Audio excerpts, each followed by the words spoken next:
தமிழகத்தில் மழை பொய்த்ததால் நீரின்றி பயிர்கள் கருகி வருவதால் நேற்று மட்டும் 10 விவசாயிகள் உயிரிழந்தனர்.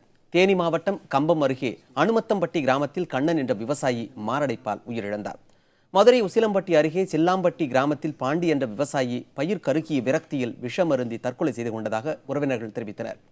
திருவள்ளூர் மாவட்டம் பெரியவண்ணாங்குப்பம் பட்டியைச் சேர்ந்த விவசாயி ராஜேந்திரன் மாரடைப்பால் உயிரிழந்தார்.